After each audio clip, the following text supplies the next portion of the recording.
Hi kids, it's me again, Tim Hodge, the director of Lyle the Kindly Viking. And now, we're not going to draw a character, we're going to draw Lyle's little boat. So grab, again, your favorite pencil, nice piece of paper, and right near in the middle of the page, let's draw very lightly kind of a sideways figure 8 here. Now this is the edge of Lyle's boat, all the way around the rim of it. You're saying it doesn't look like a boat yet? Well, hang with me. Okay.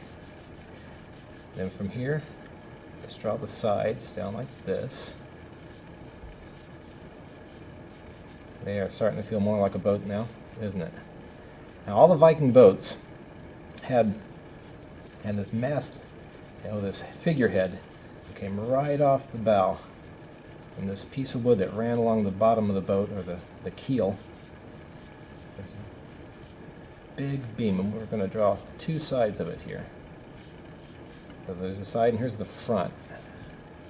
Wider at the bottom, and it gets narrower at the top, just like that. See? Now the boat's not facing right at us, and it's not a perfect side view. It's kind of a 3/4 view, we call that. Let's erase that line in there a little bit. See that? And this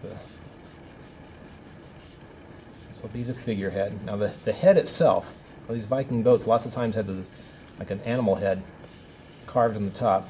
Let's start off with just a sideways oval, very light, because it's not going to be an oval when we're done. Okay. Kind of like this little jelly bean shape there. Okay. And off to the side, the back of his head, right about in the middle, it points back the other way. Now this isn't a sharp point, it's got a nice soft curve. It comes up to the top of his head, and you go up and dip down a little bit for the middle of his head, and then back on the outside here. It goes up, down, and up again, and then come right around there. Yeah. Now this isn't the front of his nose, this is kind of the side. The front of his face falls right here because it's not facing exactly to the side. So right near the bottom, break that line off and come back to the right and angle it down. And then a little point, soft point in the front, back up, and right about where it hits the middle of this part of this board, curve it up just like that. Let's give him a little smile. A line right there for his cheek. And remember, he has a nice, cute little eye. Put a little highlight in it and color that in, and a little cheek line right there. See? I don't know what kind of animal that is, but it sure is a cute one. All right. Now it's starting to look like a boat, isn't it?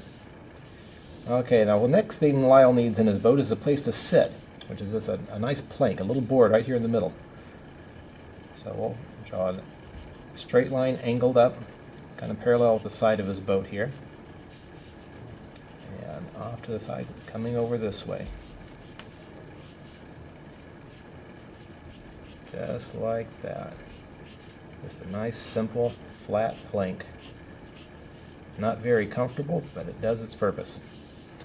Okay, and the next thing I'm sure you've noticed that's missing is a sail. That's how he gets around.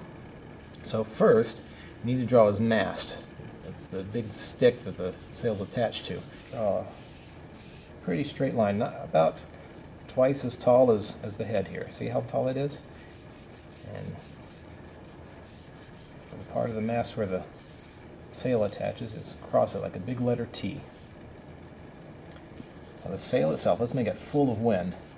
So it's a nice curve on this side,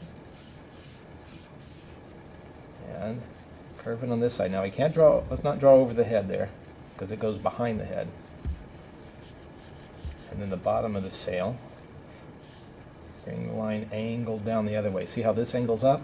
This angles down, so it looks, this side looks closer to us because it's bigger. Okay, now let's go back and put in the top of the mast here, just like an upside down U, and it's darkening this line where the top of the sail attaches to the cross beam. And off to the side, just bring it around wider than the sail, so that stick sticks out there. And the same thing on this side. There.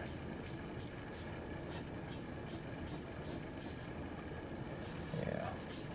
Now, if you remember in the show, Lyle's sail had 3 red stripes on it. So let's follow these curved lines and draw 4 lines to make the 3 stripes. 1, 2, 3, 4. See? 3 stripes, 4 lines. Let's just very lightly with the side of your pencil color those in. There. That's a nice sail, isn't it? And the bottom part of the mast, just 2 straight lines right down there that go behind his seat. Alright. Now another common thing the Vikings had on their boat, they always would hang their shields off to the side. So right here to the side, on the side of his boat, the shield was a circle, but since it's turned to the side, remember it becomes an oval.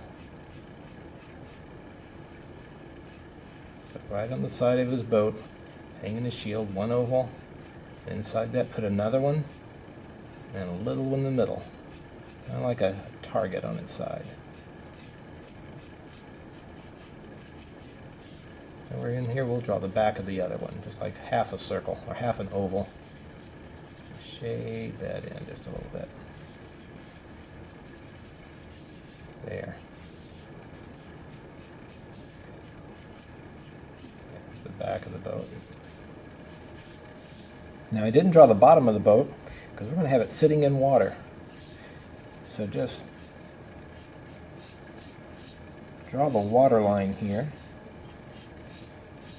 And off to the side, these little sideways U shapes. Makes it look like ripples coming down. And then of course you have to have a reflection. So take just these nice little squiggle lines like this, very light. Nice little reflection there. Maybe shade in the inside of the boat. And there you have it. We've got Lyle's boat. Far, far away in the land of galoots, where the bigglebag trees bear their bigglebag fruits, and far lily bushes all blossom in yellow, and thimbuttle plants squirt snowberry jello. Here where the mountains of Rocky Magoo rise high o'er the meadows of Gilda Manju, where sunsets are painted with purple and blue, you'll find a small town, not much bigger than you. It's a wonderful tale, and it's a nugget that tells all of us that we are uniquely made, each and every one of us. The Snoodle's Tale is, for me, a really special story.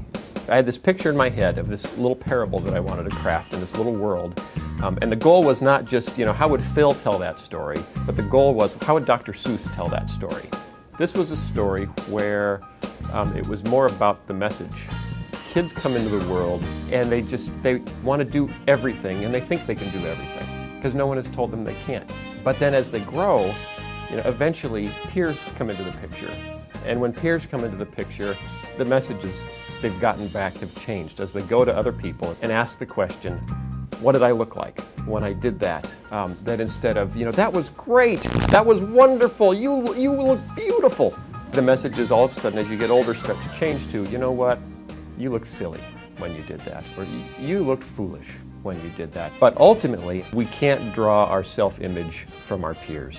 We need to draw it from our Creator, because only the one who made us can see us the way we truly are. Only when you see yourself the way God sees you do you have a true picture. And that is so freeing, that's how you can sing, that's how you can dance, that's how you can soar.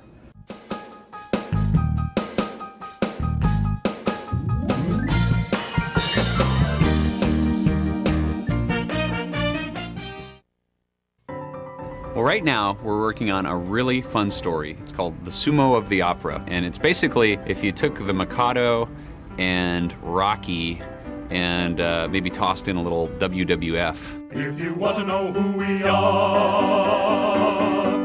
are wrestlers of Japan.